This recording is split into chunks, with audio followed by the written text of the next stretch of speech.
안녕하세요.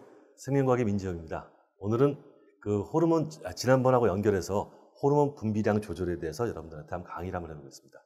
호르몬 분비량 조절은 일단 피드백에 의해서인데, 피드백과 여러분들 그 기량작용을 아마 헷갈리실 텐데, 그것도 한번 설명을 중간에 드리겠습니다. 자, 보실까요? 자, 맨 처음에 이 호르몬 조절을 하는데 그 컨트롤 타워가 누구냐? 바로 시상하부입니다. 이 시상하부인데, 시상하부에서 또 다른 그 다음 서브 컨트롤 타워, 다시 말해서 뇌하수체에다 명령을 내리는 거거든요. 그래서 실질적인 그 주체는 시상하부고, 거기서 많은 일을, 상당히 많은 일을 뇌하수체가 하고, 그 다음에 시상하부가 직접 신경으로 해서 다른 기관에 또 조절을 하게 되는 거거든요. 그래서 여기서 보면 호르몬의 분비를 조절하는 중추는 간내 시상하부입니다. 그럼 간내가 뭐냐? 간내는 우리가 간내라고 통째로 말을 했지만, 이거는 간내는 시상, 그 다음에 시상하부, 그 다음에 뇌하수체, 이 세 가지를 합쳐서 뭐라고 그러냐? 바로 그 간내라고 얘기합니다. 그래서 이렇게 말을 하겠고, 그럼 시상하부는 신경으로부터 체내 상태와 외부 환경에 대한 정보를 받아들인다. 그것만이 아니죠. 신경뿐이 아니라 혈액에 들어있는 예를 들어서 혈당량이라든가 또는 TSH 양이라든가 그 외의 그 정보들을 또 받아들이기도 합니다. 그래서 신경과 호르몬 또는 여러 가지 물질들, 그걸 항상 그 일정하게 유지시키기 위해서 시상하부는 항상 감시를 하고 있는 거죠. 그래서 체내 상태와 외부 환경에 대한 정보를 받아들인다. 춥다. 그러면 그 온도도 시상이 설정된 온도에서 벗어나면 덥다, 차다, 춥다. 이걸 갖다 판단을 하게 되겠죠. 그래서 거기서 받아들여서 이렇게 호르몬, 그러니까 뇌하수체 같은 내분비샘, 적절한 신호를 보내든가 직접 신경으로 어떻습니까? 바로 명령을 내리게 되는 겁니다. 그래서 이렇게 되어 있고, 그러면 뇌하수체는 지금 보니까 전엽, 이제 그 아래 아주 작은 요만큼 됩니다. 잘 보실지 모르겠지만 요 정도 되는 것이 있습니다. 그래서 전엽과 후엽으로 두 개의 전엽과 후엽으로 나타나는데 뒤에 그림이 나옵니다. 뇌하수체 전엽은 그다음에 여러 가지 그 내분비샘의 호르몬 분비를 조절합니다. 그러니까 얘도 컨트롤 타워가 되죠. 그다음에 내분비의 중심이라 이렇게 했는데, 일단 아까 말한 시상하부가 뇌하수체 명령 내리게 되면 그 뇌하수체가 호르몬 관계된 것들은 거의 대부분 다 관장을 한다고 보시면 되겠습니다. 그리고 그 외의 것들은 아까 말씀드린 대로 신경에 관계된 것들로 그 조절을 하게 되겠죠. 됐고, 그다음에 뇌하수체 전엽과 후엽이 있다 그랬죠. 전엽에서는 내분비샘 조절 호르몬과 생장 호르몬, 여기 있죠. 생장 호르몬, 몸집이 커지는 거. 근데 이거 아무렇게 맞는다고 해서 다 되는 건 아니거든요. 일단 됐겠고, 젖분비를 촉진하는 프롤락틴, 젖분비 촉진 호르몬입니다. 그러니까 엄마가 아이를 낳았을 때 이 호르몬이 분비가 되죠. 그래서 이렇게 되겠고, 그 다음에 여포 자극 호르몬, 이건 여자에 해당되는데 그 배란 주기를 조절하는 호르몬입니다. 그 다음에 황체 형성 호르몬, 마찬가지로 배란 주기를 조절하는 호르몬이고, 그 다음에 뇌하수체 후엽이 있지 않습니까? 후엽은 시상하부에서 합성한 호르몬을 했습니다. 이거를 저장했다가 분비하는 겁니다. 뭐가 있냐? 시상하부에서 만든 게 항인효 호르몬. 항인효 호르몬, 이건 항ADH라고 하는 약자를 갖게 되는데, 이 항인효 호르몬을 갖다가 분비를 하게 되죠. 또 옥시토신이라는데 아까 전에 말씀드린 것처럼 옥시토신은 어떻습니까? 그렇죠. 자궁 수축 호르몬. 그래서 이런 것들을 분비하게 만드는 것이죠. 자, 한번 이거 그림으로 나타내 봤는데, 여기 시상하부가 있습니다. 시상하부가 있는데, 시상하부에서는 아까 말씀드린 대로 물질의 양이라든가 호르몬의 양이라든가 또는 외부 환경 같은 거 다 받아들여서 명령을 내리는 거죠. 이 안에 기억이 되어 있는 걸로 그 제대로 작동해라 하는 겁니다. 그래서 일단 호르몬에 관계된 것들은 뇌하수체 전엽에다가 여기다 명령을 내려서, 뇌하수체 전엽에서는 뭡니까? 부신, 겉질, 자극 호르몬. 반드시 기억하셔야 됩니다. 자극이란 말 들어갔고, 여기서 여포 자극이란 말 들어갔죠. 이런 식으로 자극 들어간 것은 여기밖에 없습니다. 그 다음에 요거 약자는 수능에도 나왔던 거기 때문에 요 두 가지는 반드시 알아두십시오. 이거 옛날에 나왔던 거고 안 나옵니다, 지금. 그래서 요 두 가지 약자는 또 기억을 해주셔야 될 것 같습니다. 요 두 가지 약자는 기억을 해두시고, 자 보시면 부신, 겉질, 자극 호르몬을 쓰니까 부신에 요 겉에 부분 있지 않습니까? 잘 안 보이시죠? 겉에 부분, 고기 부분을 갖다 자극시켜서 뭘 분비시키죠? 그렇죠. 당질 코르티코이드를 분비시키는 겁니다. 그 다음에 갑상선 자극 호르몬에서 TSH라고 하는데, 이 갑상선 자극 호르몬을 갖다가 뭘 또 분비시킵니까? 갑상선에서, 그렇죠, 티록신을 분비시키는 거죠. 물질 대사를 촉진시키게 만들어주는 겁니다. 그리고 이제 프롤락틴 젖분비 자극 호르몬이고 여포 자극 호르몬은 그 여성의 성주기, 다시 말해서 월경 주기를 조절하는 호르몬이고 이것도 마찬가지입니다. 그리고 생장 호르몬 있죠? 생장 호르몬은 뼈와 근육, 다시 말해서 그 특정 조직이 뼈와 근육이 되겠죠. 이 뼈와 근육이 작용을 해가지고 신장, 몸이 커지게 만들어주는 그런 작용을 합니다. 그러면 이렇게 가서 이제 이번에 뇌하수축 후엽입니다. 전역 후엽인데 후엽이 뒤쪽에 붙어있기 때문에 그런 거고 후엽은 항인효 호르몬 했죠. 자, 이거는 그 수능에 자주 나오는 호르몬입니다. 수능에 자주 나오는 호르몬이기 때문에 요 조금 이따가 설명하겠고 그 다음에 옥시토신은 자궁 수축 호르몬이라고 했죠. 자, 여기서 하나 옥시토신 조심할 게 있습니다. 피드백이라는 게 있는데 피드백은 되먹임 되는 겁니다.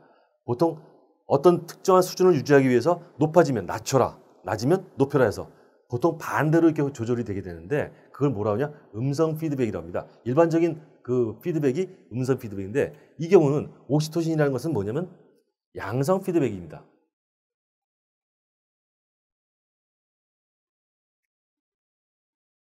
이거 하나는 이 옥시토신 하나밖에 없기 때문에 여러분들이 반드시 기억을 해줘야 될 겁니다. 그리고 뭐냐? 어떤 거 지속이 되게 되면 더 어느 기간 동안 그럼 자궁 수축 호르몬 이렇게 말했으니까 어떻습니까? 아이를 낳고 자궁이 이만하거든요. 아이 낳고 난 뒤에는 큰 수박만 남습니다. 그리고 그것을 보통 자기 주먹만하게 만들기 위해서는 이 수축이 되고 작아져야 되지 않습니까? 그러니까 이게 음성 피드백하면 어떻습니까? 작아졌다가 작아졌으면 커졌다. 작아졌다 커졌다 반복되죠? 안 됩니다. 계속 작아져서 어느 기간 동안 작아지게 되면 그 다음부터는 적정 수준으로 떨어지게 되는 거죠. 그래서 여기선 양성 피드백 꼭 기억하셔야 됩니다. 그 다음에 항인효 호르몬인데 간단하게 설명드리면 이뇨가 뭡니까? 네, 그렇죠. 이뇨는 그 오줌을 배출하는 현상이죠. 그럼 항이니까 오줌을 배출하지 않게 만드는 호르몬이라는 얘기죠. 그러면 ADH 항인효 호르몬이라는 것은 오줌을 배출하지 않으려면 뭐냐? 몸에서 흡수를 해야죠, 수분을. 몸에서 수분을 흡수하기 때문에 실제로 이 항인효 호르몬이 분비되면 수분의 재흡수가 활발하게 되는 것입니다. 그럼 어떨 때 그렇게 될까요? 그렇죠. 항인효 호르몬이 많아진다는 얘기는 체내의 농도를 우리 삼투압이라고 보통 이제 얘기를 하는데 삼투압이 어떨 때? 높을 때. 삼투압이 높다. 농도가 진하다. 그냥 다시 말해서 우리가 갈증을 느낄 때 있지 않습니까? 물을 마시잖아요. 물만 마시는 게 아니라 여기서 다시 이 콩팥에서 수분도 재흡수해가지고 수분 농도를 조절하는 역할을 하죠. 그때 항인효 호르몬이 많이 분비됩니다. 그러면 적게 분비되는 건 어느 때냐? 적게 분비될 때는 체내의 삼투압이 낮을 때. 자, 그러면 여름과 겨울 중에서 어느 때 항인효 호르몬이 많이 분비되죠? 여름에가 더 수분이 땀 많이 흘리죠?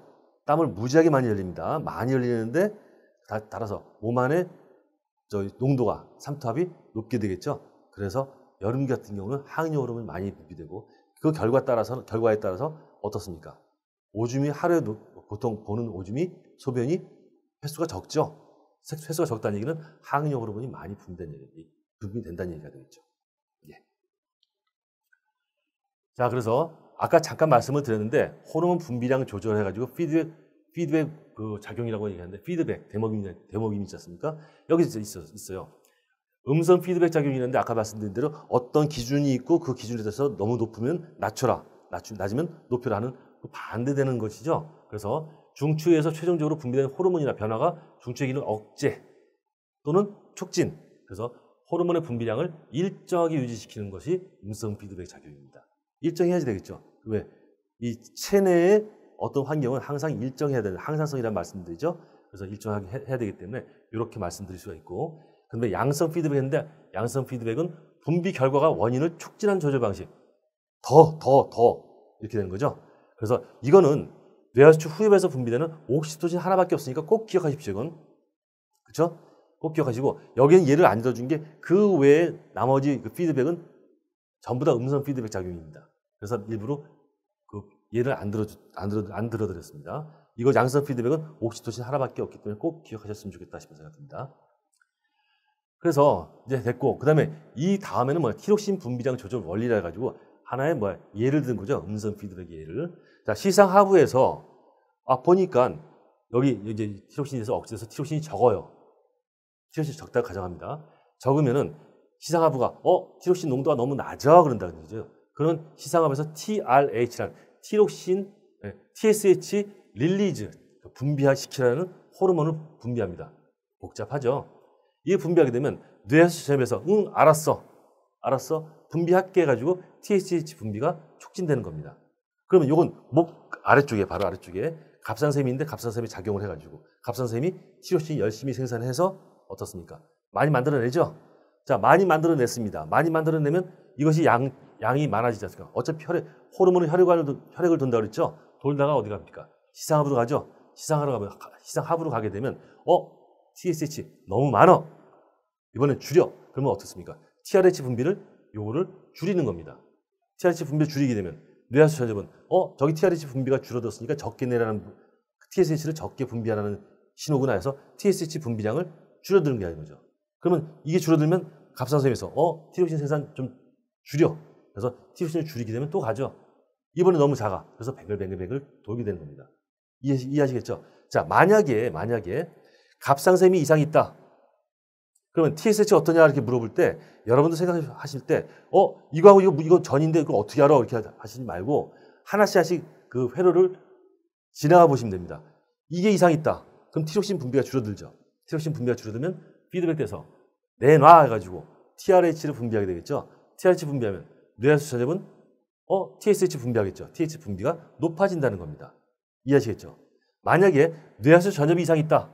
그러면 그 어디부터 가야 되냐? 여러분들 이 다음부터 가시면 됩니다. TSH 어떻게 씁니까? 분비 줄어들죠. 티록신 분비 줄어들죠. 분비 줄어들면 다시 가가지고 보면 TRH 분비만 늘어나게 되는 겁니다. 그래서 어떤 이상이 있으면 그 다음 과정부터 시작해서 다시 한 바퀴 도시면은 어떤 게 그 분비가 되고 어떤 게 줄어드는지 확실하게 알 수 있습니다. 또 하나 이런 경우도 있죠. 뭐 하다 보면 주사 맞을 수도 있죠. 티록신 주사 맞았습니다. 어떤 결과가 일어나냐? 이게 주사 맞게 되면 많아지죠. 많아진다는 얘기는 가서 시상하부에서 너무 많아. 줄여. 그러면 이 TRH 줄어들고 TSH 줄어들고 티록신 분비는 당연히 줄어들게 되겠죠. 이런 인과관계를 여러분들이 꼭 아셨으면 하는 생각이 듭니다. 그 다음에 이제 아까 혈당량 조절을 했는데 이 혈당량 조절은 지금 한 가지밖에 안 했습니다. 뭐 했냐? 자, 일단 여기 한번 보시죠. 혈중 포도당 농도가 감소한다. 다시 말해서 저혈당이다 그러면 어떻습니까? 저혈당이 되면 농도 증가시키겠죠? 농도 증가시키게 되기 때문에 어떻습니까? 증가시키려면 인슐린이 분비되겠죠? 아니, 인슐린이 아니죠. 여기서 증가시킬 때 글리코젠을 분비되겠습니다. 글루카곤을 분비되게 되는데 여기 감소됐으니까 여기서 이렇게 가겠죠. 이렇게 가서 감소됐으니까 감소되고 그럼 여기서 이자에서 뭐냐 글루카곤을 분비하게 되면 여기선 포도당을 글리코젠을 분해해서 뭐가 증가하게 됩니까? 그렇죠. 혈액 속에 포도당이 증가하게 되겠죠. 포도당이 증가하면 어떻습니까? 농도가 증가하죠. 그러면 증가했을 때 여기가 지금 어디냐? 시상하부입니다. 시상하부에서 다시 그에 대한 그 감지를 해가지고 너무 높아, 너무 달어 명령 내리게 되겠죠. 명령 내리면 다시 어떻습니까? 증가되니까 이자에다가 작을 준대. 여기서 하나 여러분들 조심할 게 있어요. 조심할 게 뭐냐? 이걸 증가시키는 그 자체는 시상하부에서 뭘로 증가시키냐? 이건 신경으로 작용시킵니다. 신경인데 이거는 내가 의식해서 되는 게 아니죠. 내가 올려라, 낮춰라 이렇게 명령 내리는 게 아니고 여기서 무의식적으로 되는 거. 무슨 신경이죠? 자율신경이죠. 자율신경인데 신경에서 혈당량을 낮춰야 되겠죠. 혈당을 낮추려면 이거는 교감신경일까요? 부교감신경일까요? 그렇죠. 무슨 신경이냐? 부교감신경입니다. 낮춰야 되니까. 혈당이 많다는 얘기는 흥분했을 때 혈당이 높아지죠. 그리고 이완됐을 때는 혈당이 낮아집니다. 그래서 부교감신경에서 혈당을 낮춰라 명령을 내리면 여기서 이자에서 인슐린을 분비하고 인슐린이 간에 작용해서 어떻게 되죠? 포도당을 글리코젠으로 합성해가지고 간에 저장시키죠. 그러면 혈당량이 떨어지겠죠. 이렇게. 그리고 또 하나 여기서 보니까 어떻습니까? 인슐린은 그 주변 세포가 그 혈액 안에만 혈당이 없으면 되니까 체세포가 포도당을 다 흡수해서 빨리 소모시키는 겁니다. 이해하시겠죠? 그래서 여기서 인슐린의 작용은 혈당량 감소인데 어떻게 감소하냐? 그 호르몬은 수단과 방법을 가리지 않고 목적에 따라서 하는 거기 때문에 여기선 이자 같은 경우는 인슐린은 혈당을 낮추기 위해서 두 가지 작용을 한다. 간에서 다시 글리코젠을 작용하고 체세포와 포도당을 흡수해가지고 소모시키고. 그래서 여기서 보시면 아시겠지만 글루카곤하고 인슐린은 서로 어떻습니까? 혈당에 관해서 서로 반대작용하죠. 직접적으로 반대작용합니다. 그래서 이걸 뭐라고 그러냐? 길항작용이다 이렇게 얘기합니다. 그러면 길항작용이 뭐냐? 피드백과 연관이 될 수도 있고 안 될 수도 있습니다. 그 피드백과 연관이 될 때는 피드백의 안에 길항작용이 있을 수가 있거든요. 높이고 낮추고 하는 작용 때문에. 근데 꼭 그렇지 않은 경우도 있습니다. 예를 들어서 흥분했을 때와 이완했을 때, 이때는 항산성 조절이 아니죠. 그럴 때 이 교감신경과 부교감신경은 근데 서로 반대작용을 하죠. 반대작용한다는 얘기 무슨 말입니까? 바로 길항작용한다는 겁니다. 그래서 우리가 길항작용은 피드백에 이용되기도 하고 아니면 독립적으로 자기들이 작용하기도 하는 거기 때문에 피드백과 길항작용은 여러분들이 구분을 하셔야 됩니다. 됐죠? 그리고 그러면 이제 이거 말고 아까 혈당량 높이는 게 있었죠? 아드레날린 또는 에피네프린. 이 에피네프린은 혈당량 높이는데 그럼 그것과 이 인슐린이 또 길항작용이냐? 그거는 아닙니다. 왜냐? 그 에피네프린 같은 경우는 실제로 흥분했을 때 위기 상황이 되기 때문에 어떻게 보냐면 혈중 농도를 혈액에 들어있는 그 혈당 농도를 높이기도 하지만 아까 한 것처럼 힘을 써야 되기 때문에 각 체세포에 혈당을 줘가면서 빨리 힘내라고 명령을 내리기도 하거든요. 그러니까 이 부분이 같습니다. 이 부분이 같기 때문에 인슐린과 같은 역할을 하기 때문에 실제로 그 에피네프린 또는 아드레날린과 인슐린은 길항작용이라고 하질 않습니다. 그리고 당질 코르티코이드도 좀 다른 역할을 하기 때문에 그래서 인슐린과 길항작용하는 것은 누구만 있느냐? 여기 글루카곤만 있다고 여러분들이 알아두시면 될 것 같습니다. 자, 그 다음에 혈당량 조절을 밥 먹고 난 뒤에 혈당량 조절하는데 이거는 그 아까 말씀드린 대로 그 길항작용하기도 비슷하긴 한데 여러분들이 자주 틀리는 겁니다. 그래서 일부러 하나 집어넣어 봤는데 자, 한번 보십시오. 식사 후에 혈당량 조절했는데 여기가 식사했을 때입니다. 포도당은 어떠냐? 식사하고 난 뒤엔 혈당이 높아지죠. 그래서 포도당이 높아지고 그때 높아지기 때문에 이게 약간 뒤쪽으로 조금 뒤쪽이 있습니다. 좀 뒤쪽으로 인슐린이 증가하게 되는 겁니다. 왜? 인슐린이 증가하는 이유? 혈당을 낮추려고. 그 다음에 글루카곤은 높아 있다가 식사 전에는 혈당이 낮지 않습니까? 낮으니까 높이려고 높아져 있다가 혈당이 들어오니까 급격히 감소해버리죠. 왜? 혈당이 많아졌으니까 굳이 혈당을 높일 필요가 없죠. 이거를 이런 식으로 한번 봅시다. 이제 아까 카시토닌하고 파라토르몬 하는데 카시토닌은 그러니까 이게 뭐냐면 혈중 칼슘 이온의 농도입니다. 그 다음에 이게 호르몬 농도가 되겠고요. 자, 어떤 A라는 호르몬이 이렇게 올라가고 B라는 호르몬이 이렇게 내려간다고 봅시다. A라는 호르몬, B라는 호르몬. 그러면 A라는 호르몬은 혈중 칼슘 이온의 농도를 높이는 호르몬이냐 낮추는 호르몬이냐 이렇게 나오죠. 그럴 때 여러분들 뭐라고 하십니까? 대부분 이게 높아졌으니까 칼슘 농도가 높아져가지고 높이는 호르몬 이렇게 얘기 나올 겁니다. 틀렸습니다. 이 그래프에서 X축이 원인이고 Y축이 결과입니다. 무슨 말이냐? 원인과 결과가 되기 때문에 여기 보니 원인은 먼저 말해야죠. 혈중 칼슘 이온 농도가 높아지니까 A가 많아졌다. 왜? 낮추려고. 이렇게 말해볼까요? 범죄자가 많아지니까 경찰 수가 많아진다. 말 되죠? 경찰 수가 많아지니까 범죄자가 많아진다. 됩니까? 안 됩니까? 안 되죠? 여기서 말한 범죄자는 X축에 해당되겠고 경찰 수는 여기에 해당되겠죠? Y축에. 그래서 원인과 결과 뭘 하기 위해서냐라고 생각해 보시면 여러분들께서 충분히 이해를 하실 수 있습니다. 그래서 혈중 칼슘 이온 농도를 낮추는 호르몬 바로 이게 칼시토닌입니다. 그러면 혈중 칼슘 이온 농도를 이거 낮추겠죠. 왜? 높아졌으니까 일부러 촉진시킬 필요 없으니까 줄어드는 거겠죠. 얘가 바로 파라토르몬인데